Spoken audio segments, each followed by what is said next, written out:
सकते थे इस केस में। अब यहाँ पे पूछा जाए कि इसमें जो फास्फोरस का हाइब्रिडाइजेशन है, ध्यान से देखोगे यहाँ पे क्वेश्चन क्या रहेगा। इसमें जो फास्फोरस आ रहा है तो फास्फोरस का हाइब्रिडाइजेशन क्या होगा यहाँ पे, सोच के बताओ। sp3। सही है, sp3। क्वेश्चन मेरा उससे आगे था कि हाइब्रिडाइजेशन जैसे निकल गया sp3। क्वेश्चन यहाँ पे ये है कि ये जो पाई बॉन्ड का फॉर्मेशन हो रहा है यहाँ पे, ये कौन सा पाई बॉन्ड होगा यहाँ पे, पी पाई या पी डी पाई, बस ये सोच के बताना है। यहाँ पे देखो ऐसे भी सोच सकते हो, यहाँ पे जैसे हाइब्रिडाइजेशन निकल गया तो sp3 आ रहा है हाइब्रिडाइजेशन, दैट मीन्स एक s और 3p। फास्फोरस आ रहा है, इसके बैलेंस सेल में क्या होगा, एक s 3p आ रहा होगा। एक s और 3p अगर हाइब्रिडाइजेशन में इन्वॉल्व हो गया तो कोई भी p बचा नहीं, px py pz तीनों हाइब्रिडाइजेशन में चला गया। इस p के पास अब कोई p ऑर्बिटल नहीं है यहाँ पे, इसके पास क्या होगा, बैकेंड d ऑर्बिटल है, तो एक्साइटेड स्टेट में आ रहा होगा। तो फास्फोरस का d ऑर्बिटल यूज होता है पाई बॉन्ड बनाने के लिए। ये जो पाई बॉन्ड है, ऑक्सीजन का तो p ऑर्बिटल यूज होता है हमेशा, और फास्फोरस का यहाँ पे d ऑर्बिटल होगा। ये जो बॉन्ड आता है p पाई डी पाई। फिर से रिपीट करता हूँ, सोचना कैसे था कि हाइब्रिडाइजेशन क्या रहा था इसका sp3। हाइब्रिडाइजेशन sp3 आ गया, दैट मीन्स एक s और तीनों p हाइब्रिडाइजेशन में इन्वॉल्व हो गया। और हम लोग जानते हैं कि हाइब्रिडाइज ऑर्बिटल से किस बॉन्ड का फॉर्मेशन होता है, सिग्मा बॉन्ड का। तो 4 सिग्मा बॉन्ड आ रहा है, तो 4sp3 जो बन रहा था वो 4 सिग्मा बॉन्ड बन जाएगा। अब जो एक पाई बॉन्ड आ रहा होगा तो ये कहीं ना कहीं d ऑर्बिटल में फास्फोरस का एक्साइटेड स्टेट में जब जा रहा होगा फास्फोरस का इलेक्ट्रॉन, तो वहां पे d में इलेक्ट्रॉन शिफ्ट हो रहा होगा। तो वही इलेक्ट्रॉन, वही जो ऑर्बिटल है वो p पाई और d का जो ऑर्बिटल है p पाई d पाई बॉन्डिंग बना पाता है। यहाँ भी सेम, यहाँ पे 4 p पाई d पाई बॉन्डिंग बन पाता है, 4 p पाई d पाई। अगर ऐसा कोई अच्छा क्वेश्चन पूछा जाता है तो यहाँ पर भी पूछा जा सकता है, या नहीं पर तो इसमें भी और क्या पूछा जा सकता है कि इसमें भी पीओपी बॉन्ड कितना आ रहा है यहाँ पे, तो यहाँ पर भी पीओपी बॉन्ड 6 आ रहा है इस केस में, जैसे ऊपर में था। बस यहाँ पे लोन पेयर था, यहाँ पे हर एक लोन पेयर की जगह डबल बॉन्ड हो आ गया है। P4S3 की बात करें, P4 का स्ट्रक्चर मैं ऊपर ड्रॉ कर दूंगा। सबसे पहले P4S3 की बात कर लेते हैं यहाँ पे। तो P4S3 में देखना, यहाँ पे इसका स्ट्रक्चर थोड़ा सा ध्यान से देखना रहेगा। P S P P S P P S P। अब यहाँ पे जो रहा था इस केस में कि ये जो PP बॉन्ड आ रहा है इस केस में यहाँ पे, और एक जो यहाँ पे P है ये भी इसके साथ डायरेक्टली लिंक रहता है यहाँ पे। इसमें देखोगे P4 1 2 3 4 S सल्फर आ रहा है 1 2 3। यहाँ पे P4S3 का ये स्ट्रक्चर है। अब यहाँ पे क्वेश्चन दो टाइप का आता है, एक तो PSP बॉन्ड कितना है और PP बॉन्ड कितना आ रहा है, यहाँ पे दोनों काउंट करके देखो, PP bond and PSP bond. pp bond 3, psp bond 3, PSP bond भी क्या है 3, दोनों 3 है यहाँ पे। अब इसका भी स्ट्रक्चर फिक्स है यहाँ पे, इसको भी याद रखोगे तभी एग्जाम में आ पाएगा। ये जो भी PSP बॉन्ड पूछे या PP बॉन्ड पूछे तो वो क्या आ जाएगा इस केस में यहाँ पे 3। ये दोनों तो एक सिमेट्रिकल स्ट्रक्चर है, याद रह जाएगा आसानी से। P4S3 थोड़ा अलग से याद रखना रहेगा इसको अगर ये एग्जाम में आता है तो। नेक्स्ट है इसमें यहाँ पे P4 भी एक स्ट्रक्चर आता है, बाकी ये ब्लॉक केमिस्ट्री में पढ़ाया जाएगा। ये P4 की बात करें तो इसको क्या बोलते हैं, व्हाइट फास्फोरस।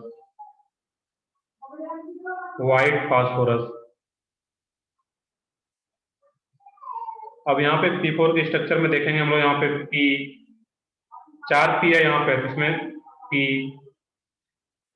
P और P। अब यहाँ पे क्या होता है कि एक एक बॉन्ड ये भी बना लेता है और एक एक बॉन्ड ये भी बनाएगा। यहाँ पे 1 2 3 4 लोन पेयर आ रहा है, हर एक फास्फोरस पे एक एक लोन पेयर। ये P4 का स्ट्रक्चर आ जाता है, काइट लाइक स्ट्रक्चर आता है इसका यहाँ पे। अब देखने कि यहाँ पे क्वेश्चन पूछा जाता है कि P4 जो व्हाइट फास्फोरस है, इसका जो ये P और P जो बॉन्ड एंगल है यहाँ पे, ये कितना होता है यहाँ पे। तो ये 60 डिग्री रहता है। होना क्या चाहिए था इसका एंगल? इस फास्फोरस का हाइब्रिडाइजेशन क्या आ रहा है? चेक करके बताओ इस फास्फोरस का हाइब्रिडाइजेशन। sp2 sp2 या sp3? sp3 sp3 sp3, क्योंकि 3 सिग्मा बॉन्ड और एक लोन पेयर sp3, तो नॉर्मल बॉन्ड एंगल क्या होना चाहिए था इसका? 109.5, बट एंगल जो इसका एक्चुअल में आता है एक्सपेरिमेंटल जो, वो क्या है? 60 डिग्री। इसमें एंगल स्ट्रेंथ बहुत ज्यादा होता है यहाँ पे, और एंगल स्ट्रेंथ बहुत ज्यादा होने के चलते ये काफी रिएक्टिव भी होता है। इसका बहुत सारा रिएक्शन, जो रिएक्शन वाला पार्ट है वो तो फिर ब्लॉक केमिस्ट्री जब फास्फोरस जो नाइट्रोजन फैमिली का जब पढ़ोगे तो वहाँ पे आता है। यहाँ पे बस एक याद रखना है कि P4 का ये स्ट्रक्चर है, इसका एंगल 60 डिग्री होता है, जबकि नॉर्मली होना क्या चाहिए था? 109.5। जो नॉर्मल एंगल से बहुत ज्यादा डेविएट कर जाता है इसका बॉन्ड एंगल, तो एंगल स्ट्रेंथ बहुत ज्यादा है, और एंगल स्ट्रेंथ ज्यादा होने के चलते P4 काफी रिएक्टिव भी होता है। दैट मीन्स कि आसानी से रिएक्ट कर पाता है। देखिए ऑक्सीजन के साथ भी रिएक्ट कर पाता है, मतलब हाइड्रोजन के साथ भी रिएक्ट कर पाएगा, तो आगे रिएक्शन वाला पार्ट देखना रहेगा। इसके अलावा कुछ और कंपाउंड्स उसका भी स्ट्रक्चर देखना है यहाँ पे। ठीक है, एक स्ट्रक्चर है H3PO2, H3PO3,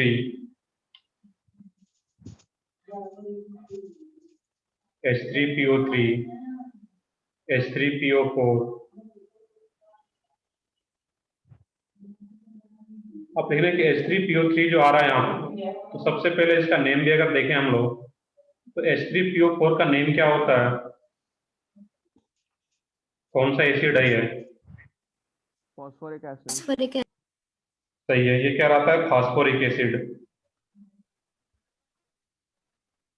ये कुछ बेसिक नेम है वो पता रहना चाहिए। Phosphoric acid. H3PO3, इसका नेम क्या है? Phosphorus acid. phosphorus acid H3PO2 ऊपर है, इसका नेम क्या है? सोचो। hypophosphorus acid सही है, ये क्या है? Hypophosphorous acid. अब यहाँ पे सबका स्ट्रक्चर देखना है, तो मैं पहले नीचे से स्टार्ट करूँ।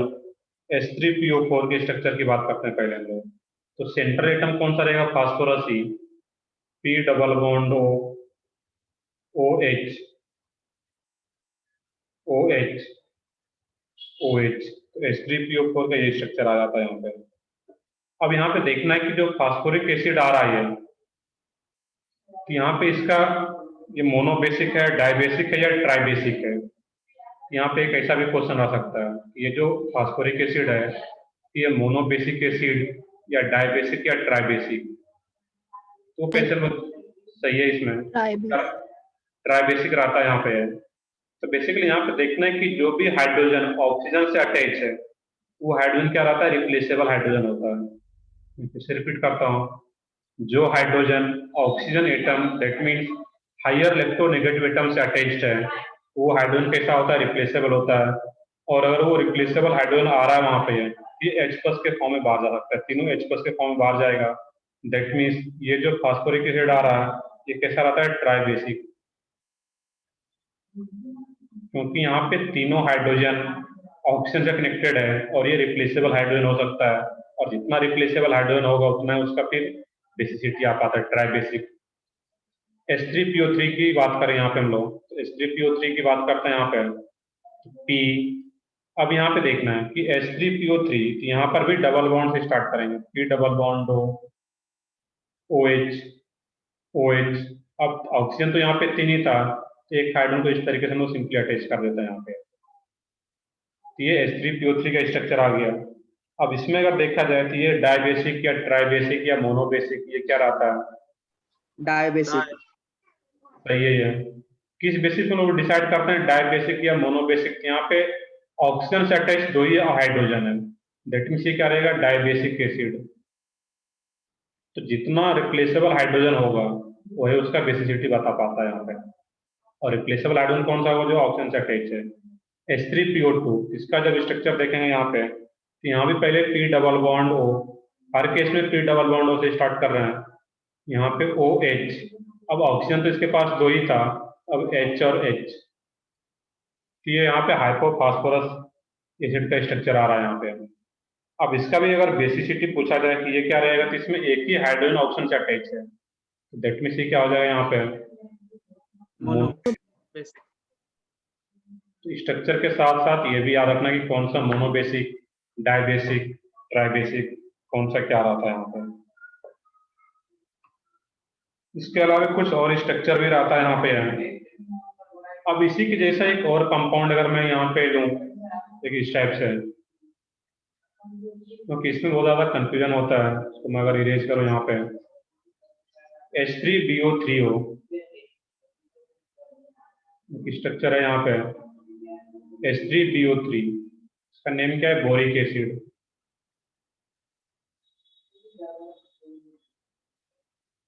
ये क्या है बोरिक एसिड। अब इसके स्ट्रक्चर की बात करते हैं यहाँ पे, ये क्या होता है BOH,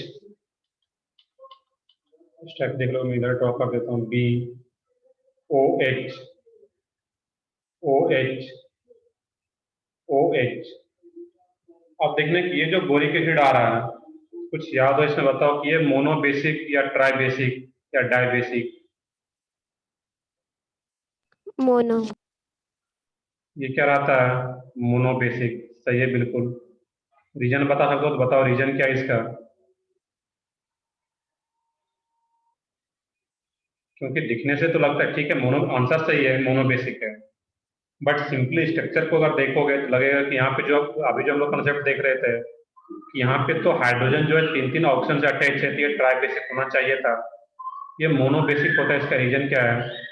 सर वो लोन पेयर एक्सेप्ट करता है वाटर से। सही है, एच बॉन्डिंग कोई रीजन नहीं होता, एच बॉन्डिंग के कारण ये फुटबॉल टाइप का स्ट्रक्चर आ जाता है। हम लोग आगे देखेंगे भी कि जो बोरिक एसिड होता है, जब लोग एच बॉन्डिंग पढ़ेंगे, एच बॉन्डिंग के कारण, हाइड्रोजन बॉन्डिंग के कारण इसका जो स्ट्रक्चर आ जाता है वो फुटबॉल टाइप का स्ट्रक्चर आ जाता है यहाँ पे, वो हाइड्रोजन बॉन्डिंग का रीजन होता है।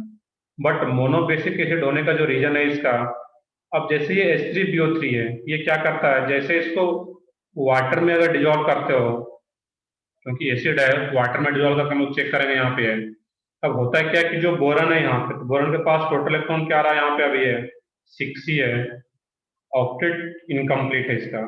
और जब ऑक्टेट इनकम्प्लीट है, इसमें होता है क्या इस केस में यहाँ पे कि जो बोरिक एसिड है ये BOH टाइप, इस टाइप से भी लिखते हैं यहाँ पे। अब ये क्या करता है वाटर का, जब इसको वाटर में डिजोल्व करते हैं तो वाटर के OH माइनस को ये एक्सेप्ट कर लेता है, क्योंकि यह ऑक्टेट पूरा करना चाहता है ये बोरन यहाँ पे। और वाटर के एक OH माइनस को जैसे एक्सेप्ट करेगा ये क्या बन जाता है यहाँ पे BOH4 माइनस। ये वाटर का क्या करता है OH माइनस को एक्सेप्ट करता है, या वाटर का जो लोन पेयर एक्सेप्ट करता है, और वाटर के OH को एक्सेप्ट करके, OH माइनस को एक्सेप्ट करके H प्लस को रिलीज कर देता है यहाँ पे। और जैसे H प्लस को रिलीज करता है यहाँ पे, तो यहाँ पे क्या हो रहा है, फिर से मैं रिपीट कर देता हूँ, यहाँ पे जो बोरिक एसिड है वाटर से OH माइनस को एक्सेप्ट करके BOH4 माइनस बना लेता है, और वाटर के एक H प्लस को रिलीज कर देता है यहाँ पे। एक ही वाटर मॉलिक्यूल है, उसके OH माइनस को एक्सेप्ट किया और H प्लस को रिलीज कर दिया, और एक H प्लस को रिलीज कर रहा है यहाँ पे है, दैट मीन्स हम लोग क्या बोलते हैं मोनोबेसिक एसिड। यहाँ पे ये बहुत ही इंपॉर्टेंट पॉइंट है, इसको अलग से याद रखना। यहाँ पे कई बार एग्जाम में पूछा गया है कि जो बोरिक एसिड होता है वो कैसा एसिड है, मोनोबेसिक। क्यों मोनोबेसिक? उसका रीजन ये याद रखना है कि जो बोरिक एसिड का स्ट्रक्चर है, सेंट्रल बोरन जो आ रहा है यहाँ पे है, बोरन ही एक ही है यहाँ पे, उसके पास 6 इलेक्ट्रॉन ही, ऑक्टेट पूरा नहीं है। तो जैसे इसको वाटर में डिजोल्व करते हैं तो वाटर से OH माइनस को एक्सेप्ट कर लेता है, और उसी वाटर का जो OH माइनस एक्सेप्ट किया उसी से एक H प्लस को रिलीज कर देता है, और एक H प्लस को रिलीज कर रहा है यहाँ पे, दैट मीन्स को क्या बोलते हैं इस केस में मोनोबेसिक एसिड। तो विथ रीजन याद रखना है यहाँ पे, काफी इंपॉर्टेंट पॉइंट है ये। नॉर्मली हम इस तरीके से देखते ही थे, बट ये एक स्पेशल केस, इसको अलग से याद रखना पड़ा। नेक्स्ट है इसमें, ये तो हम लोग फास्फोरस का देख रहे थे, बट एक ही अलग से देख लिया इसका स्ट्रक्चर हम लोग, इसका रीजन, इसका बेसिसिटी क्या रहता है। नेक्स्ट है इसमें कुछ सल्फर का कंपाउंड्स की अगर बात करते हैं हम लोग यहाँ पे, कुछ सल्फर के कंपाउंड्स की बात करें अगर हम लोग यहाँ पे,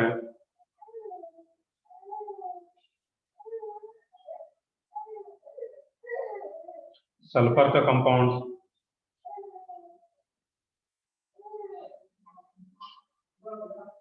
compounds of sulphur, compounds of sulphur,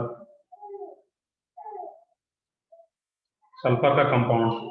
अब इस केस में देखें यहाँ पे हम लोग, तो जो भी बेसिक स्ट्रक्चर अगर वहां से स्टार्ट करते हैं, H2SO3, इसका नेम भी साथ में लिखते जाएंगे हम लोग, H2SO3, H2SO4, H2SO5, H2, H2O3, H2H2O4, H2H2O5, H2H2O6, H2H2O7 और लास्ट में H2H2O8। अब यहाँ पे देखना इसका स्ट्रक्चर और नेम दोनों याद रखना है। यहाँ पे H2SO3, इसका नेम क्या रहेगा? Sulphurous acid. सही है, सल्फ्यूरस एसिड। पहले और नेम भी लिख लें यहाँ पे साइड में। H2SO4, इसका नेम भी सबको पता है, सल्फ्यूरिक एसिड।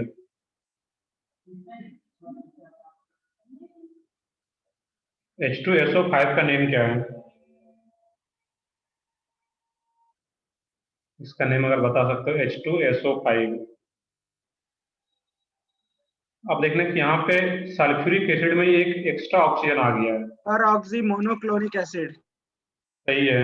वो क्या रहा था यहाँ पे, peroxo mono sulphuric acid, sulphur है ये।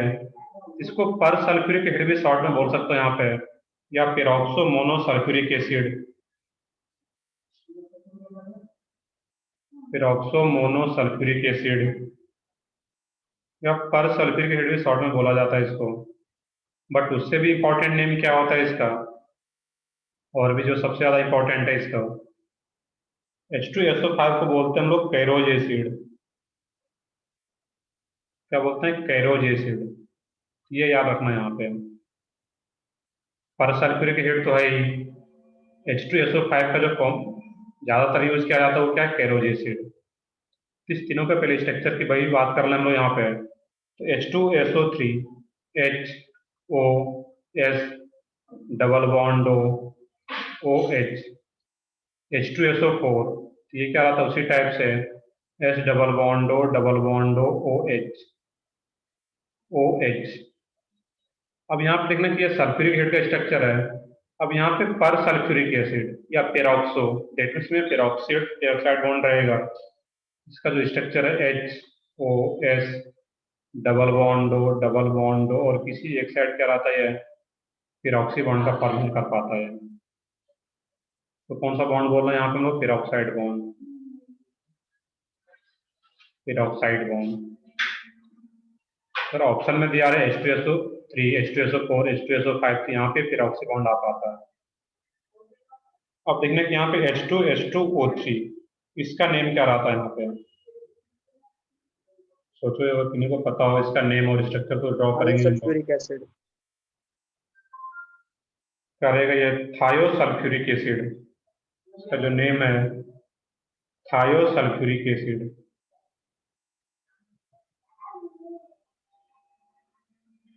अब देखने कि थायोसल्फ्यूरिक एसिड कैसे आता है यहाँ पे, H2H2O3, तो H2SO4 में ही एक ऑक्सीजन को हटा के एक सल्फर को ऐड किया गया है।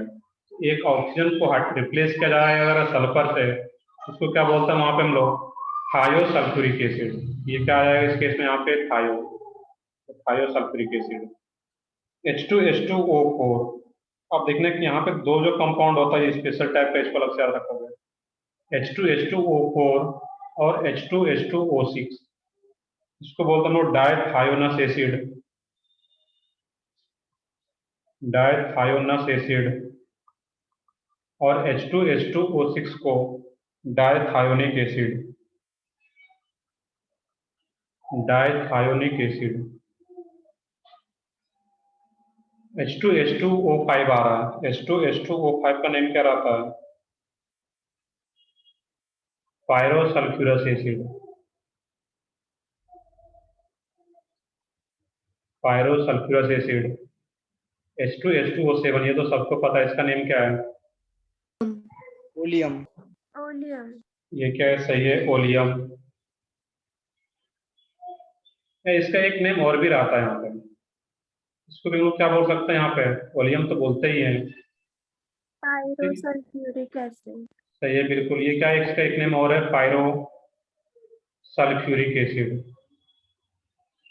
इसका दोनों नाम याद तो एक इंपॉर्टेंट कंपाउंड है, H2H2O7, ओलियम तो बोलते ही हैं इन जनरल, एक नेम और भी है, पायरो सल्फ्यूरिक एसिड। और H2H2O8 का नेम? Marshal sir. सही है, बिल्कुल। ये क्या है? Marshall acid.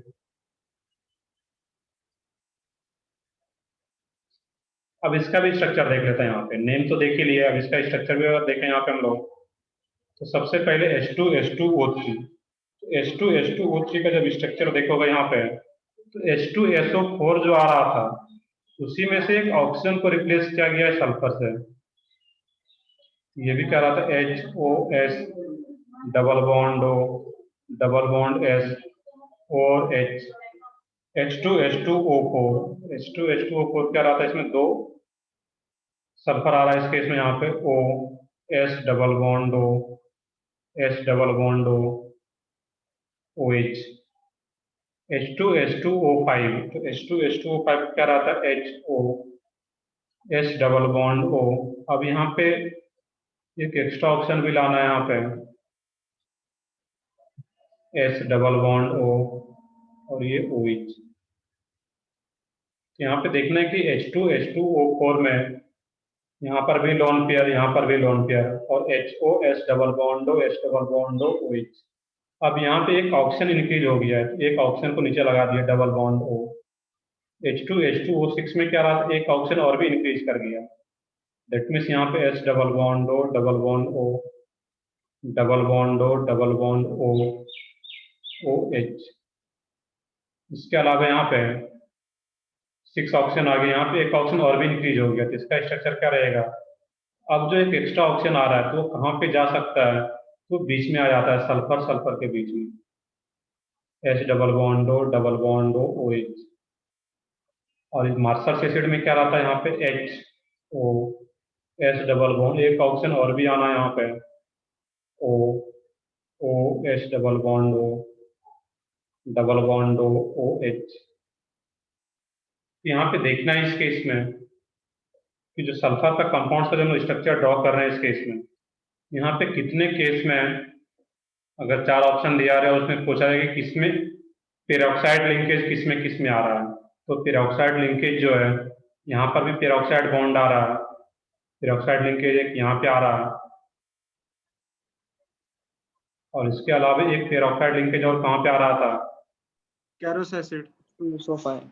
H2SO5 Caro's acid. ये दो को याद रखना है यहाँ पे, ऐसा क्वेश्चन बहुत ज्यादा पूछा जाता है कि किसमें पेरोक्साइड लिंकेज प्रेजेंट है, तो किसमें? H2SO5 Caro's acid and Marshall acid में ये पेरोक्साइड लिंकेज प्रेजेंट है। अब पूछा जाए इसमें कि SOS बॉन्ड किसमें प्रेजेंट है, तो SOS बॉन्ड किसमें प्रेजेंट है? यहाँ पे SOS आ रहा है यहाँ पे। या फिर पूछा जाता कि SS बॉन्ड, तो SS बॉन्ड यहाँ पर भी आ रहा है, यहाँ पर भी SS बॉन्ड आ रहा है, सल्फर सल्फर बॉन्ड यहाँ पर भी SS बॉन्ड आ रहा है, यहाँ पर भी आ रहा है, तो SS बॉन्ड भी पूछा जाता है, तो इस टाइप से सोच सकते हैं यहाँ पे। तो स्ट्रक्चर अगर पता है तो किसी भी टाइप का अगर क्वेश्चन पूछा जाए वहाँ पे हम लोग पता कर पाएंगे कि किस टाइप का वो पेरोक्साइड लिंकेज पूछा जा रहा है या SS बॉन्ड पूछा जा रहा है, जो भी पूछा जा रहा है वो ड्रॉ कर पाएंगे वहाँ पे। तो हम लोग देख रहे थे सल्फर का कंपाउंड। इसके अलावा यहाँ पे एक स्ट्रक्चर आता है जो कि इंपॉर्टेंट स्ट्रक्चर है, यहाँ तक नोट कर लिए होंगे सब लोग? नहीं सर। कर लो, नोट कर लो इसको।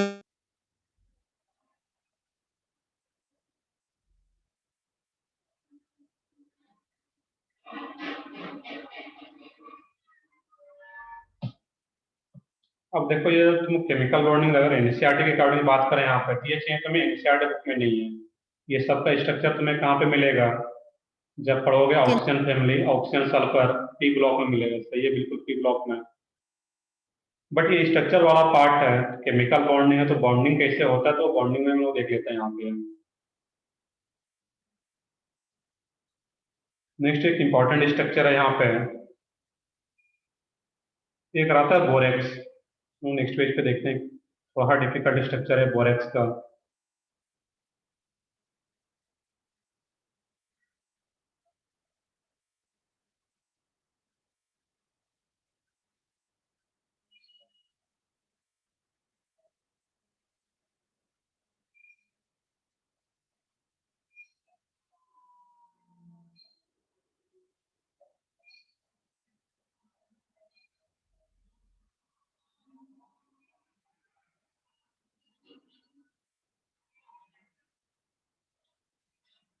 चलो नोट कर लिए होगे अब तो,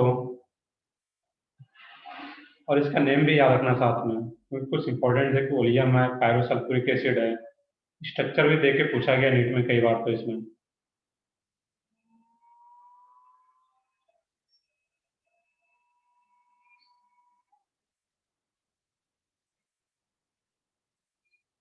और एक सीक्वेंस में इसमें कुछ रखने की जरूरत नहीं है, आप जैसे H2O4 से स्टार्ट करोगे, यहाँ पे S डबल बॉन्ड हो, डबल बॉन्ड हो, एक ऑप्शन को नीचे इंक्रीज कर दे, डबल बॉन्ड हो, यहाँ पे डबल बॉन्ड हो। अब कहीं पे बचा नहीं तो सल्फर सल्फर के बीच में एक ऑप्शन को इंसर्ट कर दिया, एक ऑप्शन और भी आया तो यहाँ पे पेरोक्साइड लिंकेज बना दिए इस टाइप से। एक पैटर्न पे इसका स्ट्रक्चर है। तो नेक्स्ट देखते हैं हम लोग इसमें बोरेक्स का स्ट्रक्चर।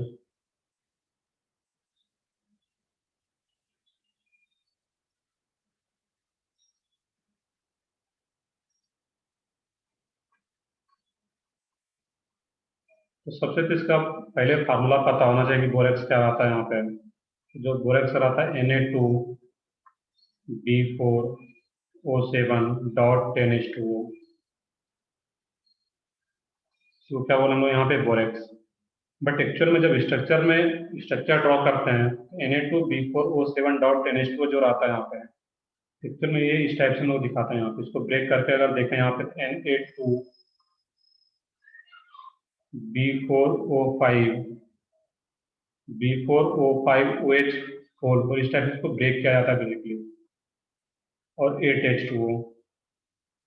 अब देखने कि यहाँ पे 10H2O था, यहाँ पे 8H2O है, यहाँ पे 2H2O को ये B4O5 के साथ यहाँ पे इंक्लूड कर लिया गया है।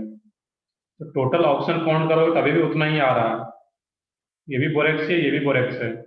यहाँ पे एक 10 ऑप्शन यहाँ पे है और 7 ऑप्शन यहाँ पे, 17 यहाँ भी 17 आ रहा है, 5 और 4 ऑप्शन यहाँ पे, 9 और 8 17 ऑप्शन यहाँ पर भी आ रहा है। इसी को हम लोग ब्रेक करके इस टाइप से लिख सकते हैं Na2B4O5। तो बेसिकली यही इस फॉर्म में एग्जिस्ट करता है यहाँ पे। अब इसका स्ट्रक्चर देखना है यहाँ पे। इसका जब स्ट्रक्चर देखते हैं इस केस में, ये क्या रहता है BO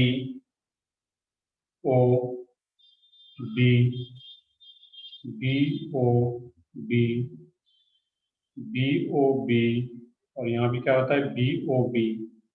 B4O5 है, B4O4, 4 ऑप्शन तो आ गया है। एक ऑप्शन और भी लाना है यहाँ, एक ऑप्शन और भी अगर लाना है यहाँ पे इस टाइप से दिखा देते हैं BOB। OH है, 4 OH है यहाँ पे। इस केस में क्या रहता है यहाँ पे, जो OH रहता है हर एक पे एक OH आएगा, यहाँ पर भी एक OH, हर एक बोरन पे एक OH। इस तरीके से इसको याद रखना है यहाँ पे। अब देखना है कि यहाँ का जो बोरन है, यहाँ पे तो 3 ही बॉन्ड बना रहा है, जितना इसका वैलेंस इलेक्ट्रॉन होता है 3 उतना ही बॉन्ड बना रहा है। लेकिन यहाँ का जो बोरन है, ये होता वैलेंस इलेक्ट्रॉन इसका 3 ही है, बट यहाँ पे 4 बॉन्ड बना रहा है, 1 2 3 4। दैट मीन्स यहाँ पे कौन सा चार्ज आएगा, एक नेगेटिव चार्ज, और सिमिलरली एक यहाँ पर भी नेगेटिव चार्ज। अब देखना चाहिए नेगेटिव चार्ज जो आता है Na2, ये क्या आता है ट्वाइस Na+, और इस पे अगर 2 पॉजिटिव चार्ज आ रहा है तो इस पे 2 नेगेटिव ही रहेगा।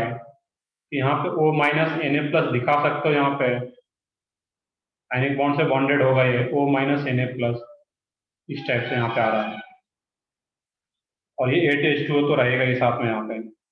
अब एक क्वेश्चन जो यहाँ पे देखना है, इस बोरॉन का हाइब्रिडाइजेशन क्या आ रहा है यहाँ पे, तो उसके बताओ यहाँ पे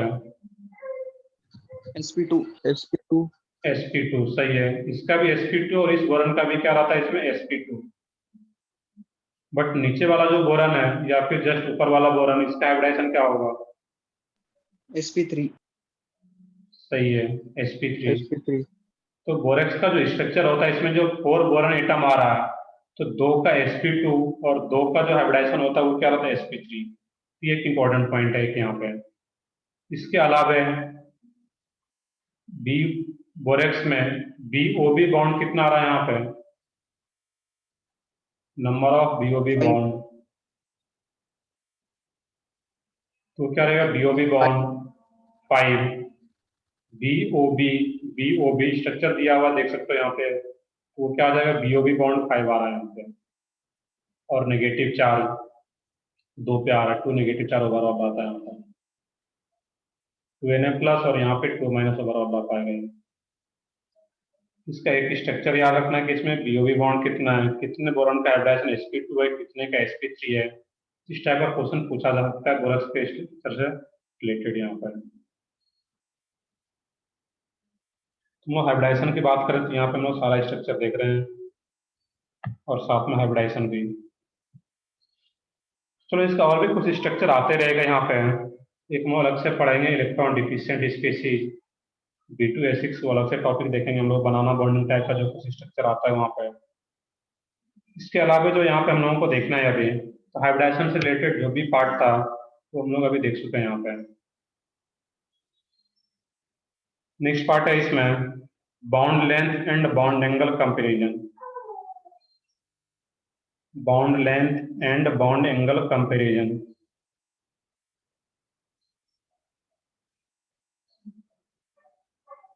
तो नेक्स्ट देखते हैं आगे हम लोग यहाँ पे।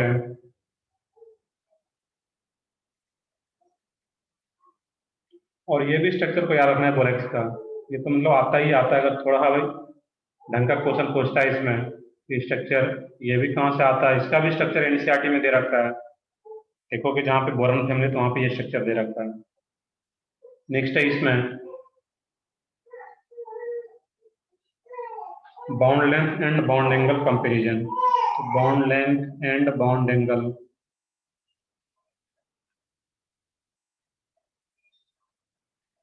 Bond length and bond angle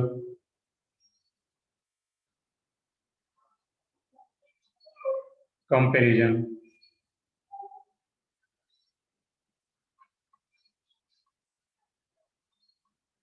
अब यहाँ पे देखना, तो सबसे पहले लोग बॉन्ड लेंथ की बात कर लें अगर यहाँ पे bond length.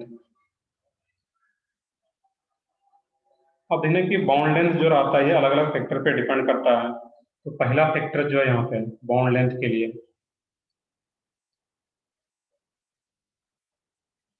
Size of the atom, size of atom directly proportional to, size of atom directly proportional to bond length.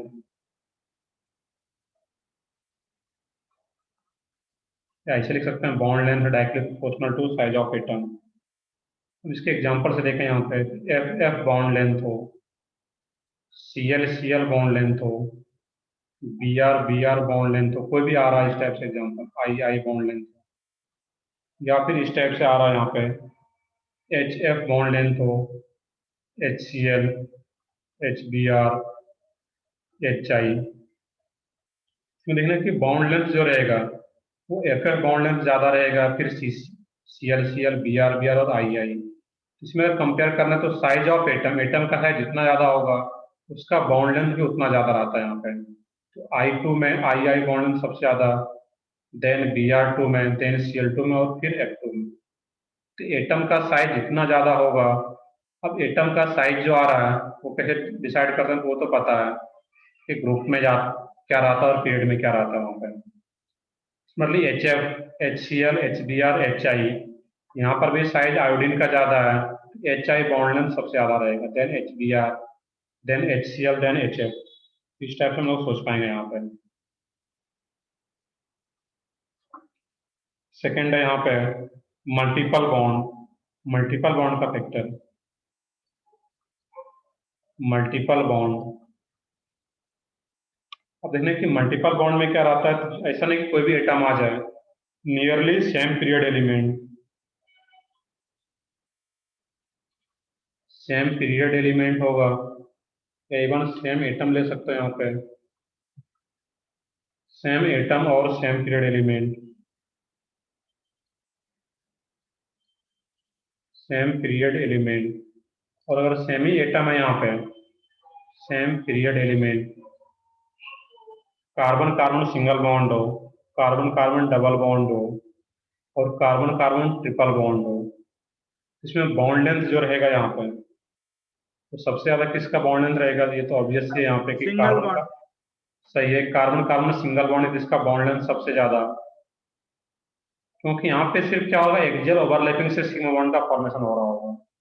यहाँ पे क्या होता है, एक्सियल ओवरलैपिंग तो रहता है, साथ साथ लेटरल ओवरलैपिंग भी एक आ जाता है यहाँ पे, जिससे कि और भी ज्यादा क्लोज आ जाता है यहाँ पे, इसका बॉन्ड लेंथ और कम हो जाता है।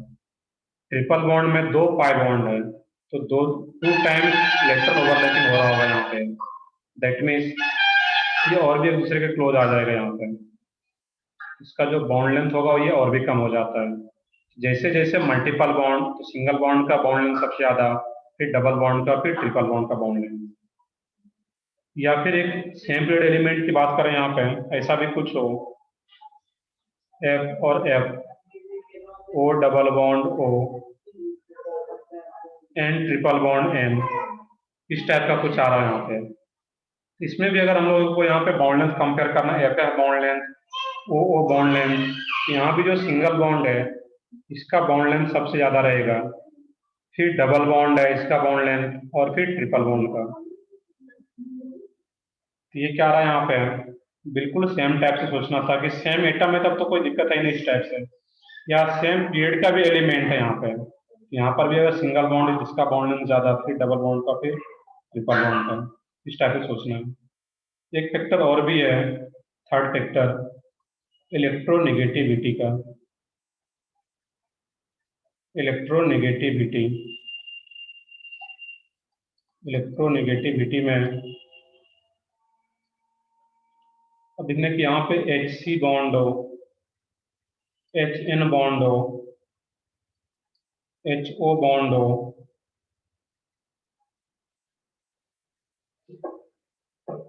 इलेक्ट्रोनेगेटिविटी इलेक्ट्रॉन की डिफरेंस बोल सकते हैं यहाँ पे, HC, HN, HO और HF। यहाँ पे देखना है कि बॉन्ड लेंथ किसका ज्यादा रहेगा, HC CH बॉन्ड है, नाइट्रोजन हाइड्रोजन बॉन्ड है, ऑक्सीजन हाइड्रोजन बॉन्ड आ रहा है, और क्लोरीन हाइड्रोजन बॉन्ड आ रहा है। इसमें सोचने का तरीका क्या रहेगा यहाँ पे, HC। सही है, इसका बॉन्ड लेंथ सबसे ज्यादा। अब इसमें होता है क्या यहाँ पे कि फ्लोरीन का इलेक्ट्रॉन का वैल्यू सबसे ज्यादा, इस बॉन्ड का जो इलेक्ट्रॉन होगा अपने तरफ अट्रैक्ट करेगा, और जब अपने तरफ अट्रैक्ट करता है यहाँ पे है, इसका जो बॉन्ड लेंथ होता है वो क्या हो जाएगा, और स्मॉल हो जाएगा यहाँ पे। जबकि यहाँ पे इलेक्ट्रोनेगेटिविटी का जो वैल्यू है वो सबसे कम है कार्बन का, नाइट्रोजन ऑक्सीजन क्लोरीन में से, इसका बॉन्ड लेंथ ज्यादा रहेगा।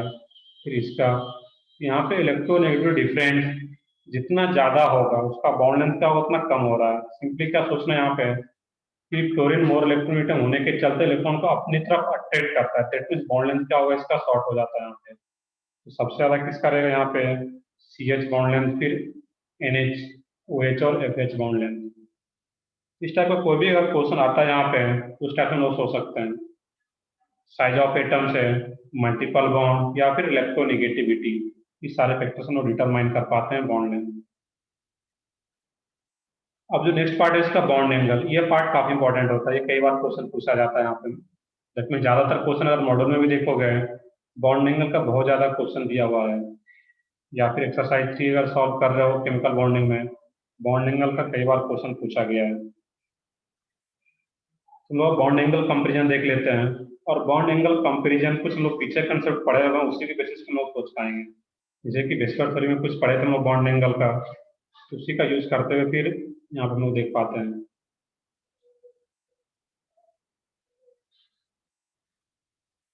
तो नेक्स्ट डालोगे bond angle comparison, bond angle comparison.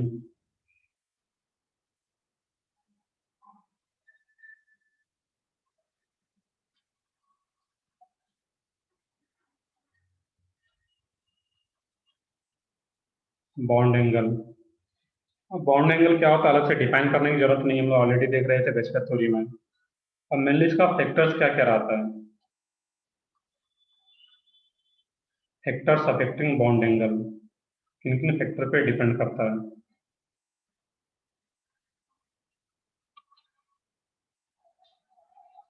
First factor है यहाँ पे हाइब्रिडाइजेशन। हाइब्रिडाइजेशन अगर कहीं पे sp आ रहा हो, कार्बन हो या जो भी एटम हो, sp2 आ रहा हो, हाइब्रिडाइज कार्बन की बात कर लें sp3, यहाँ पे हाइब्रिडाइजेशन अगर sp sp2 sp3 आ रहा है, sp जब हाइब्रिडाइजेशन आता है इसका बॉन्ड एंगल क्या रहता है 180 180, लीनियर स्ट्रक्चर आता है 180, sp2 रहता है तो क्या रहता है इसमें 120 सही है 120, और sp3 में 109.5 109.5। जैसे जैसे यहाँ पे हाइब्रिडाइजेशन देख रहे हैं यहाँ पे sp का सबसे ज्यादा 180, फिर sp2, फिर sp3।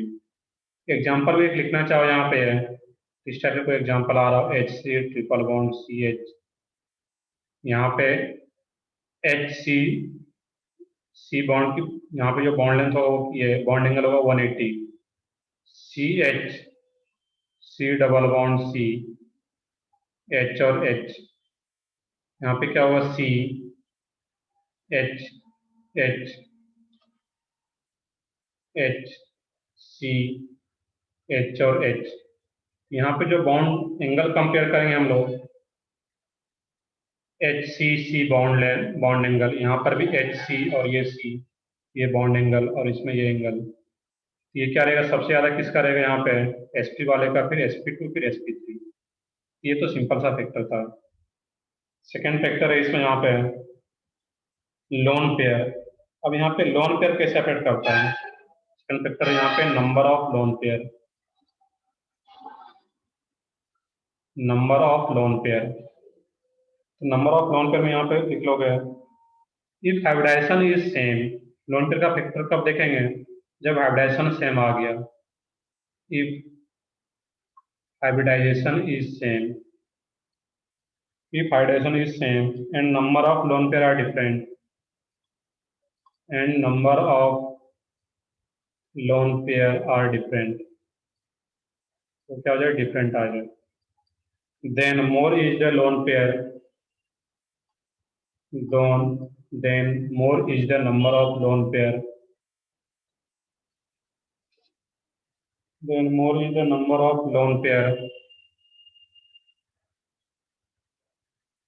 number of lone pair less is the bond angle, less is the bond angle।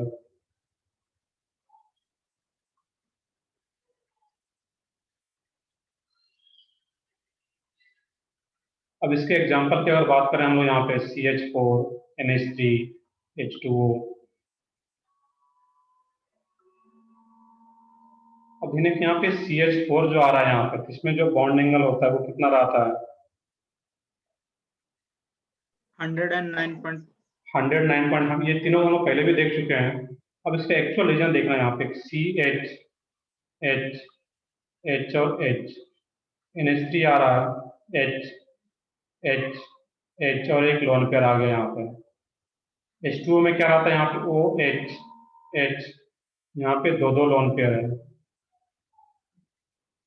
यहाँ पे इसके पास एक भी लोन पेयर नहीं था, इसमें एक लोन पेयर आ गया, इसमें दो लोन पेयर आ गया। जैसे जैसे नंबर ऑफ लोन पेयर बढ़ते जा रहा है यहाँ पे उसका बॉन्ड एंगल जो रहता है वो कम होते जाता है। तो इसका जो बॉन्ड एंगल है यहाँ पे 109.5, इसमें क्या रहता है बॉन्ड एंगल यहाँ पे NH3 107. 107, सही है। एग्जैक्ट नहीं भी पता है, वैसे तो अमोनिया की इंपॉर्टेंट मॉलिक्यूल है, पता रहना चाहिए यहाँ पे, इसका थ्योरी में मैंने लिखाया था।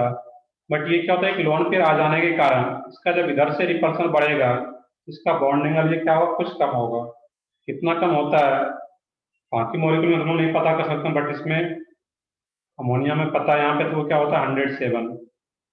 यहाँ पे दो दो लोन पेयर आए थे, इधर से भी रिपेल करेगा और इधर से भी रिपेल करेगा दोनों साइड से, इसका बॉन्ड एंगल और भी कम हो जाता है यहाँ पे। और इसका जब बॉन्ड एंगल है तो वो कितना हो जाता है इस केस में 104.5 डिग्री। दैट मीन जो बॉन्ड एंगल जो आ रहा है CH4 का सबसे ज्यादा फिर NH3 और वाटर, इस टाइप से हम लोग सोच सकते हैं यहाँ पे। बाकी एग्जाम्पल और भी हम लोग करेंगे मिसलिनियस टाइप का, तभी बस हम लोग रूल लिख रहे हैं और एक एक एग्जाम्पल देख रहे हैं यहाँ पे अभी। नेक्स्ट इसमें है थर्ड फैक्टर, साइज और इलेक्ट्रोनेगेटिविटी ऑफ सेंट्रल एटम। उसको नोट करो, देखते हैं थर्ड पॉइंट हम लोग।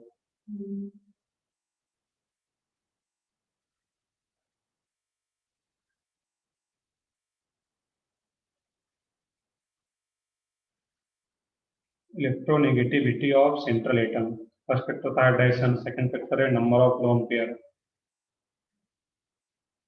नेक्स्ट है इसमें electronegativity of central atom, third factor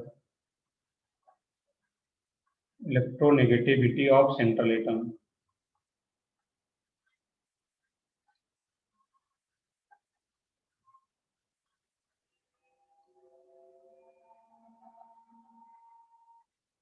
electronegativity of central atom. अब देखो यहाँ पे मैं एक एग्जांपल लेता हूँ, इस केस में ध्यान से देखना यहाँ पे। NH3,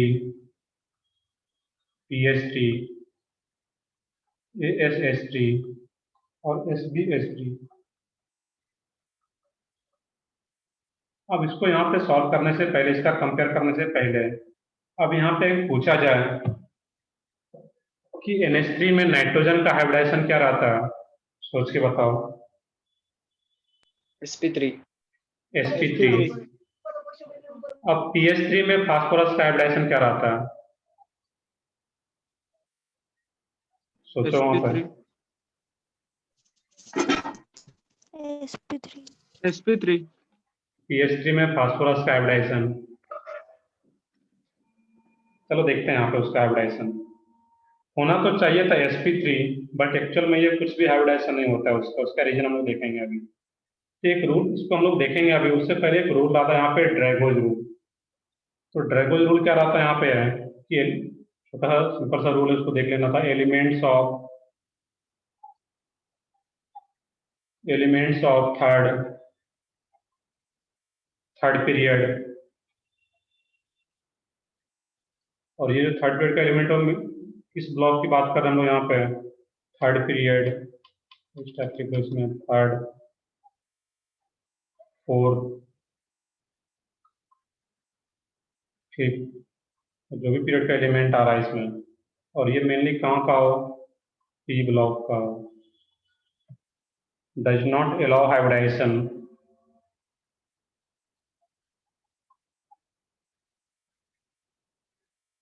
does not allow hybridization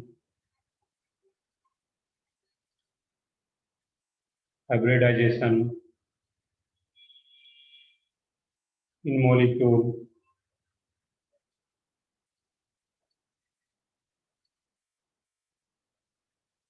when they form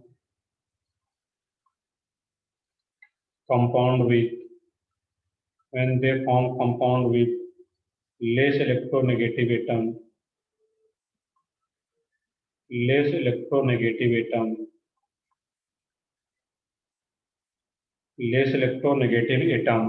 such as hydrogen. Generally यहाँ पे हाइड्रोजन ही लिया जाता है, इसके साथ जो बॉन्डेड होगा हाइड्रोजन, या फिर क्या रहता है यहाँ पे CH3, इस टाइप का कोई आ रहा है यहाँ पे ग्रुप। यहाँ पे देखना है कि NH3, PH3, SH3 और SbH3, तो elements of third, fourth, fifth, sixth period elements of third, fourth, fifth यहाँ पे ऐड कर लेते हैं। Third, fourth, fifth, sixth period, और वो किसका आ रहा है, P block. Does not allow hybridization in molecule when they form compound with less electronegative atom. जब भी यहाँ पे नाइट्रोजन तो सेकंड पीरियड का एलिमेंट, इसका हाइब्रिडाइजेशन क्या रहेगा, sp3। अब फास्फोरस क्या आ रहा है, थर्ड पीरियड का, फोर्थ पीरियड का, और ये फिफ्थ पीरियड का आ रहा है, और ये अगर हाइड्रोजन के साथ बॉन्डेड आ रहा है, इसका कोई भी हाइब्रिडाइजेशन नहीं होता यहाँ पे। तो यहाँ का हाइब्रिडाइजेशन sp3 ना बोल के हम लोग सिंपली क्या बोलेंगे, इसका कोई भी हाइब्रिडाइजेशन होता ही नहीं है यहाँ पे। अब देखना है यहाँ पे एक पॉइंट कि जो NH3 है यहाँ पे है, जैसे कि मैंने क्वेश्चन स्टार्टिंग में बताया था कि नीड ऑफ हाइब्रिडाइजेशन के टाइम में एक ही CH4 ही है, जिसका बॉन्ड एंगल कितना होता है 109.5। जब हाइब्रिडाइजेशन का कंसेप्ट आया तो फिर बॉन्ड एंगल 109.5 आ रहा है। अगर हाइब्रिडाइजेशन का कंसेप्ट नहीं था, हाइब्रिडाइजेशन इसमें बोला जाए कि हाइब्रिडाइजेशन नहीं हो इसमें, तो फिर बॉन्ड एंगल क्या रहेगा यहाँ पर, ऐसा कुछ क्वेश्चन हो अगर, तो जब हाइब्रिडाइजेशन नहीं होता है तो फिर क्या होगा, एक 90 बिल्कुल क्या है वो 90 के आसपास रहेगा, 90 बोल सकते हैं। एक क्या होगा वहां पे s ऑर्बिटल और 3p, s तो स्फेरिकल है और 3p जो ऑर्बिटल है px py pz एक दूसरे के 90 डिग्री एंगल पे होगा। तो जब हाइब्रिडाइजेशन होगा तो वो 90 डिग्री के अप्रॉक्स रह पाता है। तो यहाँ पे pH3 SS3 और sbs3 का कोई भी हाइब्रिडाइजेशन नहीं होता, दैट मीन्स इसका bond angle close to 90 degree, 90 degree के क्लोज रहता है यहाँ पे। और NH3 का हाइब्रिडाइजेशन हो रहा है, NH3 में हाइब्रिडाइजेशन हो रहा है 109.5 के आसपास रहेगा और इसका क्या रहता है 107। pH3 में कोई भी हाइब्रिडाइजेशन नहीं होता है, दैट मीन्स इसका जो बॉन्ड एंगल है क्लोज टू 90 डिग्री, ये 93 डिग्री हो पाता है, ये 92 और ये 91 के आसपास रहता है यहाँ पे।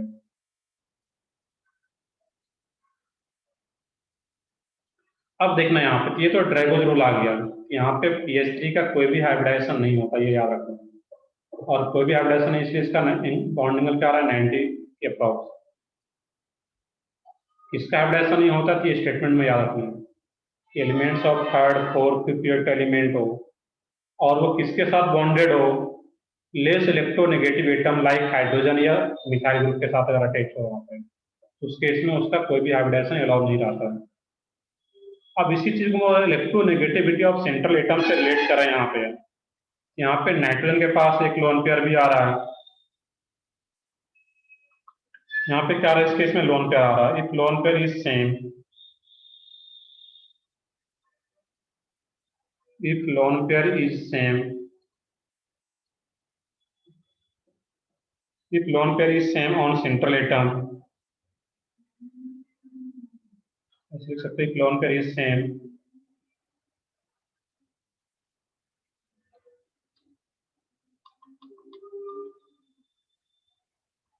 but electronegativity,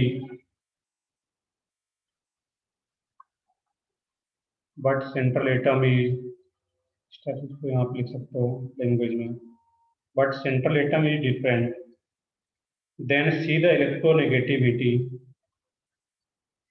then see the electronegativity,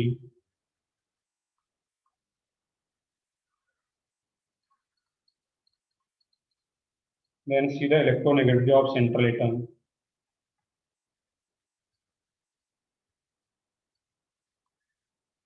More is the electronegativity,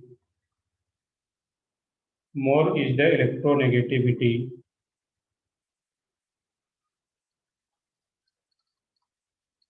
more is the bond angle.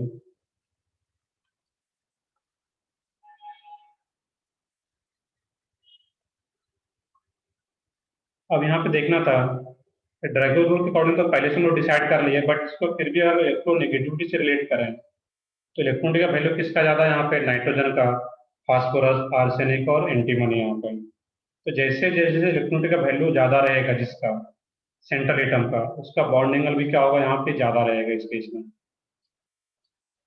यहाँ पे NH3 PH3 तो 107 तो बॉन्ड इलेक्ट्रोनेगेटिविटी से भी रिलेट कर पा रहे हैं, या फिर ड्रैगो रूल जो आ रहा था उससे भी हम इसको कंसिडर कर पाते हैं यहाँ पे। ये तो काफी इंपॉर्टेंट एग्जाम्पल, इसको डायरेक्टली याद रखना है कि 107 93 इसमें भी हाइब्रिडाइजेशन है, इसमें भी हाइब्रिडाइजेशन है, इसमें भी हाइब्रिडाइजेशन नहीं है। इसको लोग कैसे सोचना कि इलेक्ट्रोनेगेटिविटी, और इलेक्ट्रोनेगेटिविटी में सोचने का तरीका एक ये भी रहता है यहाँ पे कि पी एच एच एच और एक लोन पेयर आ रहा है इस केस में यहाँ पे SS3 में यहाँ पे H H और H, तो फास्फोरस का इलेक्ट्रॉन का वैल्यू ज्यादा है एज कम्पेयर टू आर्सेनिक। यहाँ पे ये अपने तरफ इलेक्ट्रॉन का जो ओरिएंटेशन होगा ये फास्फोरस की तरफ ज्यादा रहेगा आर्सेनिक के कंपेरिजन में। और जब यहाँ पे इस साइड इलेक्ट्रॉन का ओरिएंटेशन ज्यादा होता है तो इलेक्ट्रॉन के बीच में क्या होता है, रिपल्सन होता है, तो ये बॉन्ड एंगल स्लाइटली ज्यादा रह पाता है इसके कंपेरिजन में। यहाँ पे इस तरीके से सोचना था। एक और क्वेश्चन अगर लिया जाए यहाँ पे सेम टाइप का,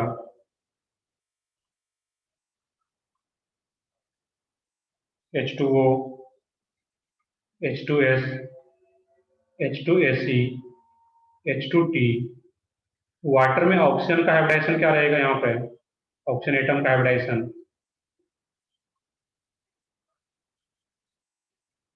sp3 sp3 सही है बिल्कुल। H2S में सल्फर का हाइब्रिडाइजेशन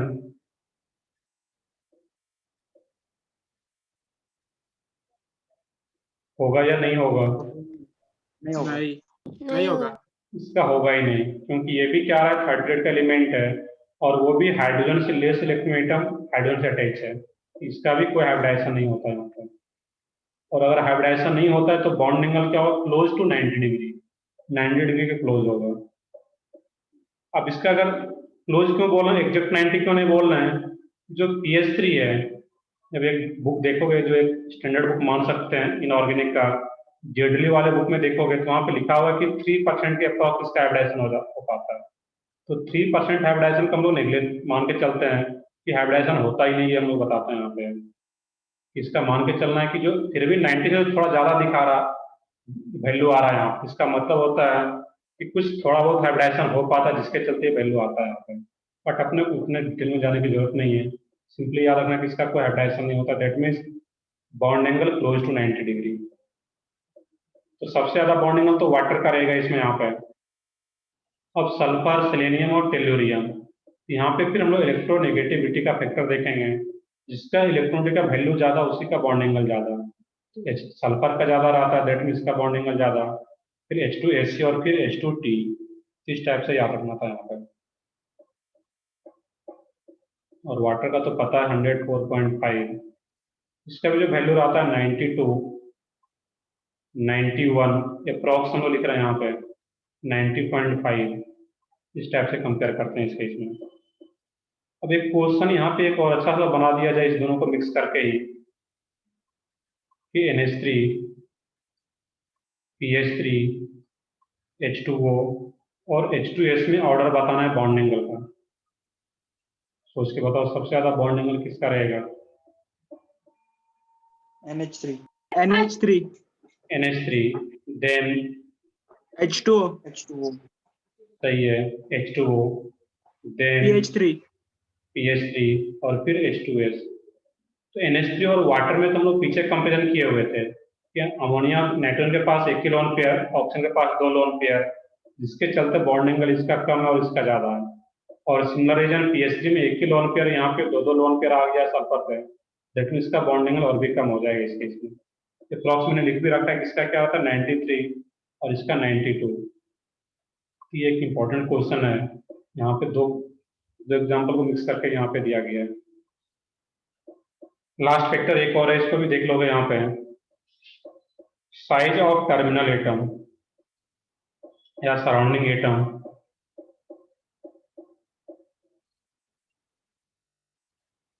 देखो पहले पढ़े थे बेंड्स रूल वेस्पर थ्योरी में, तो बेंड्स रूल क्या था, उसके अकॉर्डिंग जो भी मोर इलेक्ट्रोनेगेटिव एटम था वो एक्सियल पोजीशन पे आ रहा था, जबकि मल्टीपल बॉन्ड या लोन पेयर वहां पे कहाँ पे था, इक्विटोरियल पोजीशन पे। वो बेंड्स रूल था। ट्रेगल रूल क्या कहता है यहाँ पे, कि जो थर्ड, फोर्थ, फिफ्थ या सिक्स पीरियड का एलिमेंट होगा पी ब्लॉक का, उसका कोई भी हाइब्रिडाइजेशन अलाउ नहीं होता है जब वो हाइड्रोजन के साथ बॉन्डेड हो या फिर CH3 हो कभी कभी। नेक्स्ट है इसमें fourth factor, size of terminal atom.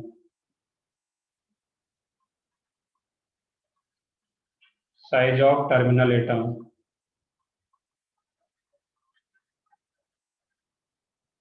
Size of terminal atom. अब यहाँ पे देखना है कि if hybridization is same, simple सा पॉइंट है, हाइब्रिडाइजेशन भी सेम हो जाए, if hybridization is same, if hybridization number of lone pair, number of lone pair, central atom are same, but terminal atom is different. But terminal atom is different.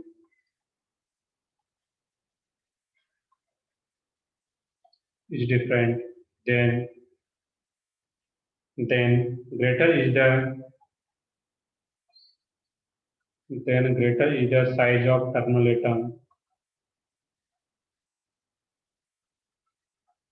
Size of terminal atom. Size of terminal atom. Greater will be bond angle. Greater will be bond angle. अब इसको भी example से हम लोग समझेंगे यहाँ पे PF3, PCl3, PBr3, PI3. अब यहाँ पे देखना है कि जो हाइब्रिडाइजेशन आ रहा है तो सबका क्या रहेगा sp3. लोन पेयर भी सबके पास एक एक ही है, सेंट्रल एटम भी सब में सेम है, फास्फोरस ही आ रहा है. तो जब लोन पेयर भी सेम हो, हाइब्रिडाइजेशन भी सेम हो और सेंट्रल एटम भी सब में सेम हो, फास्फोरस ही आ रहा है, ऐसे कंडीशन में फिर क्या देखते हैं, साइज ऑफ टर्मिनल एटम. तो टर्मिनल एटम का साइज जितना ज़्यादा होगा बॉन्ड एंगल उतना ही ज़्यादा होगा यहाँ पे. तो सबसे ज़्यादा जो बॉन्ड एंगल आता है यहाँ पे तो क्या होगा PI3 का, क्योंकि यहाँ पे जो टर्मिनल एटम है, सराउंडिंग एटम है, आयोडीन है, उसका साइज लार्जर है तो बॉन्ड एंगल भी इसी का ज़्यादा रहेगा. और PF3 का एक्सपेरिमेंटल बॉन्ड एंगल जो उसको नोट भी कर सकते हो 98, PCl3 का 100, 101 और ये क्या रहेगा यहाँ पे 102 डिग्री के अप्रॉक्स रहता है, क्योंकि हाइब्रिडाइजेशन sp3 है, 109.5 है, एक लोन पेयर आ रहा है 109.5 से कम ही रहेगा, दैट मीन्स ये बॉन्ड एंगल आता है. बट आयोडीन का साइज ज़्यादा होने के चलते उसका बॉन्ड एंगल ज़्यादा आ रहा है यहाँ पे. ये भी एक इंपॉर्टेंट क्वेश्चन, इसको भी याद रखना था. यही 3-4 फैक्टर है जिसके बेसिस पे हम लोग डिटरमाइन कर पाते हैं कि बॉन्ड एंगल क्या होगा. अब कुछ क्वेश्चन का प्रैक्टिस कर रहा हूँ, मिसलेनियस क्वेश्चन टाइप से है, ये सोचना है तुम लोगों को. फर्स्ट क्वेश्चन है इसमें यहाँ पे NH3, NH4 प्लस और NH2 में HNH बॉन्ड एंगल क्या होगा यहाँ पे. HNH बॉन्ड एंगल सबसे ज़्यादा किसका, सोच के बताओ यहाँ पे.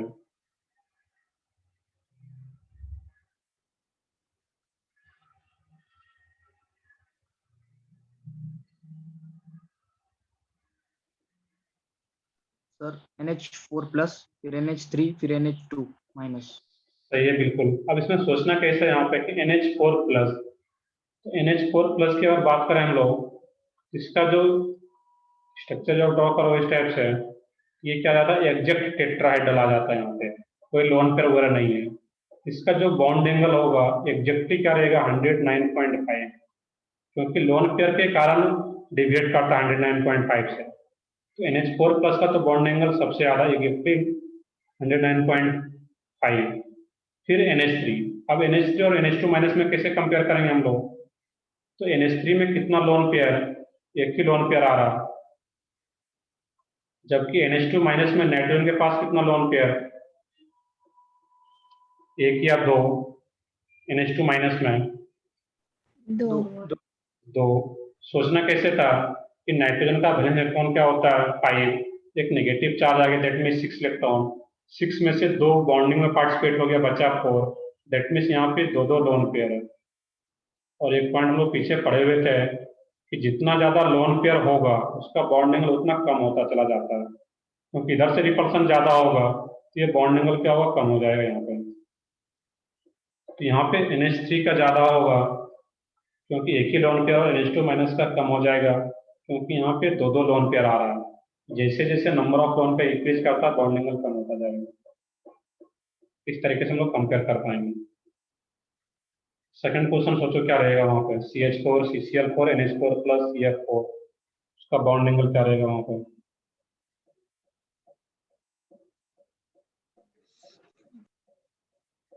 सोचो कुछ वहाँ पे. CH4, NH4 plus CCl4, CF4. चलो देखते हैं. यहाँ पे मैंने डबल स्टार लगाया, दैट मीन्स कुछ तो यहाँ पे अलग है. तो सोच सकते थे यहाँ पे इसमें जो रहता है CH4, तो CH4 में यहाँ पे कार्बन जो आ रहा है इसके पास कोई लोन पेयर यहाँ भी नहीं है सेंट्रल एटम के बाद, यहाँ भी सेंट्रल एटम के अबाउट कोई लोन पेयर नहीं है, यहाँ भी सेंट्रल एटम के अबाउट कोई लोन पेयर नहीं है, और यहाँ भी सेंट्रल एटम के अबाउट कोई लोन पेयर नहीं है। तो पहले मैं अगर बॉन्ड एंगल का वैल्यू लिख दूं यहाँ पे, जो बॉन्ड एंगल आता है इस केस में CH4 equal to CCl4 equal to NH4 plus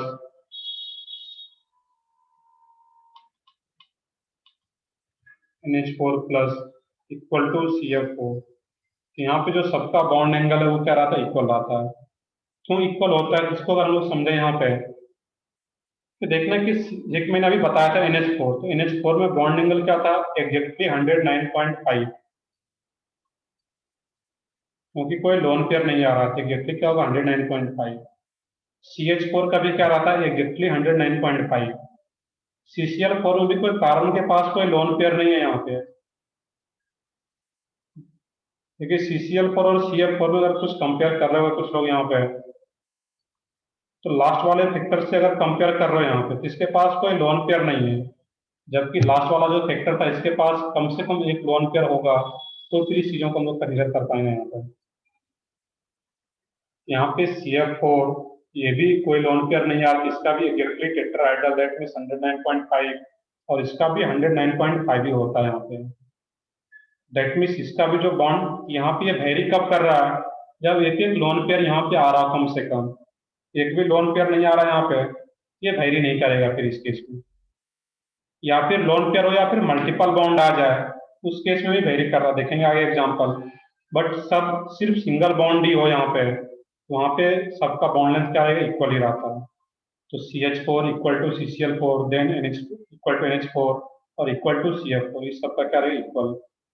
इस क्वेश्चन को एक्सपेंड करने के लिए एक और यहाँ पे एग्जांपल ले लो मैं, अगर यहाँ पे जैसे कि BF3, BCl3, BBr3 और BI3, यहाँ पर भी अगर बॉन्ड एंगल कंपेयर करेंगे यहाँ पे, तो ये भी trigonal planar, trigonal planar. Central atom के बाद कोई भी लोन पेयर नहीं है यहाँ पे, और इसके लिए कम से कम एक लोन पेयर चाहिए, नंबर ऑफ लोन पेयर क्या हो, सेम है। तो BF3, BCl3, BBr3, BI3 symmetrical structure है, कोई भी लोन पेयर नहीं है। इसका भी जो बॉन्ड एंगल होगा सबका 120 होगा, एग्जैक्टली सेम रहेगा सबका। यहाँ पर भी ध्यान से देखना है कि फ्लोरीन, क्लोरीन, ब्रोमीन, आयोडीन आ रहा है, बॉन्ड एंगल चेंज नहीं होता इस केस में भी यहाँ पे, इसको भी एक याद रखना था यहाँ पे।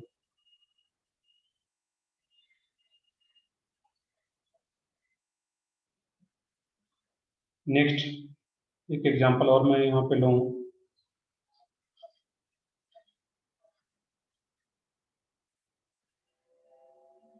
और question NO2 plus NO2 minus, sir हाँ बताओ। सर ये जो आपने BF3 BFCl2 और ये वाला जो आपने क्वेश्चन लिया, इसमें साइज ऑफ टर्मिनल एटम वाला अप्लाई नहीं होगा केस? नहीं, मैं यहाँ पे रिपीट कर रहा हूँ, ये साइज ऑफ टर्मिनल एटम कब देखेंगे, जब वहां पे कम से कम क्या हो, एक लोन पेयर हो। जब लोग फैक्टर देखें वहां पे कम से कम क्या हो, एटलीस्ट वन लोन पेयर हो वहां पे, okay sir. At least one lone pair हो, तो फिर ये फैक्टर देखेंगे हम लोग यहाँ पे। एक लोन पेयर हो या फिर कोई मल्टीपल बॉन्ड आ जाए, यहाँ पे सब सिंगल बॉन्ड ही है इस केस में। यहाँ भी BF3 तीन तीन सिंगल बॉन्ड, यहाँ पे भी तीन सिंगल बॉन्ड, यहाँ पे इक्विवेलेंट टाइप से आ जाता है, तो सबका बॉन्ड एंगल भी क्या रहता है, इक्वल ही रह पाता है इस केस में। तो एक कम से कम एक लोन पेयर हो या फिर एक डबल बॉन्ड और एक सिंगल बॉन्ड हो, तो फिर वहां पे हम लोग देख पाएंगे। एक एग्जाम्पल मैं और आगे लेता हूँ यहाँ पे, इसको तुम लोग सोचो यहाँ पे, जैसे कि एक आता है यहाँ पे CF2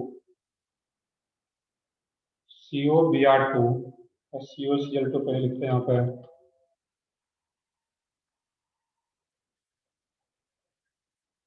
COBr2 और COI2, NO2 प्लस, या पहले हम इसी एग्जांपल की बात कर लें कि COF2 COCl2 COBr2 COI2, यहाँ पे जो बॉन्ड एंगल की बात कर रहे हैं हम लोग इस केस में, F और F, इस बॉन्ड एंगल की बात कर रहे हैं यहाँ पे COCl2 में COCl C double bond OBr, और ये भी क्या हुआ यहाँ पे Br, और सिमिलरली ये C डबल बॉन्ड OI, नीचे दिखा देता हूँ इसको भी, अब यहाँ पे भी देखना है, अब यहाँ पे सेम नहीं होगा सबका, क्योंकि यहाँ पे सिर्फ सिंगल बॉन्ड ही नहीं है, यहाँ पे डबल बॉन्ड भी है, और डबल यहाँ पे सिंगल सिंगल बॉन्ड रिपल्सन, यहाँ पे डबल बॉन्ड सिंगल बॉन्ड, ये वेरी करता है यहाँ पे। अब इसमें हम लोग ये टर्मिनल एटम वाला फैक्टर देख पाएंगे यहाँ पे। यहाँ पे जो टर्मिनल एटम, जो सराउंडिंग एटम है, उसका साइज जितना ज्यादा लार्ज होगा उसका बॉन्ड एंगल उतना ज्यादा रहेगा। इसका बॉन्ड एंगल सबसे ज्यादा, देन इसका, देन इसका, और देन CO का। इसमें हम लोग क्यों नहीं देख रहे हैं यहाँ पे, ये इक्वल क्यों नहीं आ रहा है? क्योंकि यहाँ पे सिर्फ सिंगल बॉन्ड ही नहीं है, यहाँ पे एक डबल बॉन्ड है, और यहाँ पे एक लोन पेयर आ रहा हो अगर, तो फिर ये वाला फैक्टर हम लोग देख पाते हैं। लास्ट एक ये क्वेश्चन भी बता दो, इसमें NO2 प्लस, NO2 माइनस और NO2 में इसमें क्या रहेगा order? NO2 plus, NO2, NO2 minus.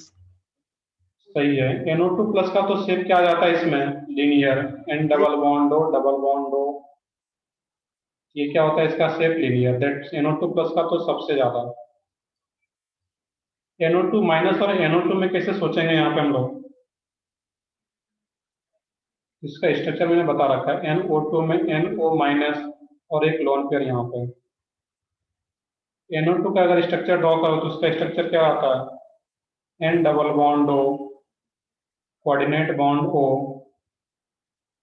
और एक सिंगल इलेक्ट्रॉन।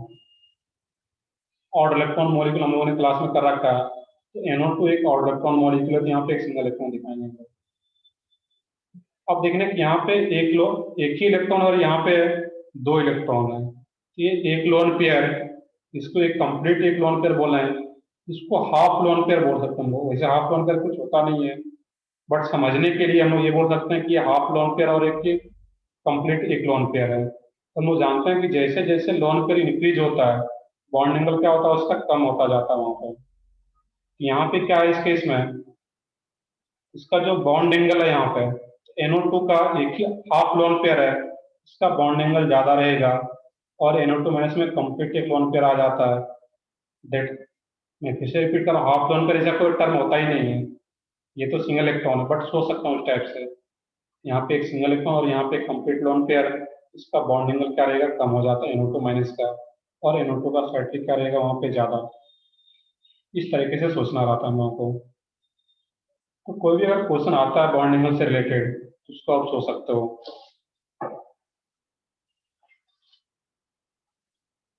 चलो नेक्स्ट पार्ट है इसमें, यहाँ पे कि हम लोग बॉन्ड एंगल का भी कंपेयर कर लिए।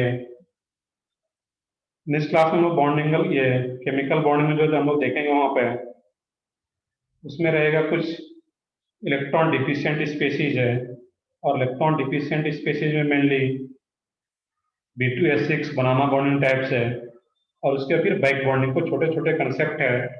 नेक्स्ट क्लास में back bonding, electron deficient compound, बनाना बॉन्डिंग, ये चीजें हम लोग देखेंगे। तो मेनली जो लार्जर पार्ट था इसमें बॉन्डिंग का, VBT, VSEPR theory, hybridization, bond angle comparison, ये हम लोग देख चुके हैं। इसका जो जो क्वेश्चन, जो सेक्शन हो रहा है उसका क्वेश्चन भी सॉल्व करते जाओगे। नेक्स्ट वीक में हम लोग देखते हैं लास्ट में अलग अलग क्लास रख करके दोनों बैच का, MR और JR का, हम लोग डिस्कशन भी करेंगे बॉन्डिंग का भी। और MR के जो भी लोग हो उसमें, तो हाइड्रोकार्बन आई थिंक अब पूरा कर लिए होगे सॉल्व। तो नेक्स्ट वीक के स्टार्टिंग में ही MR का एक सेपरेट क्लास रख के हम लोग हाइड्रोकार्बन का भी डिस्कशन करेंगे। तो जो लोग नहीं किया हाइड्रोकार्बन कंप्लीट, और एक्सरसाइज 1, 2, 3 तीनों कंप्लीट होना चाहिए। ये नहीं कि सर अभी 2 ही पार्ट हुआ है, तो तीनों पार्ट कंप्लीट कर लो वहाँ पे, एक्सरसाइज 1, 2, 3। चलो आज के लेक्चर में कोई डाउट हो तो वो बता सकते हो अभी। अब बॉन्डिंग जो भी हम लोग पढ़े थे, बॉन्डिंग में कोई भी अगर डाउट आ रहा हो, जितना भी हम लोग क्लास में किए हुए हैं उसमें से कोई डाउट हो तो पूछ सकते हो।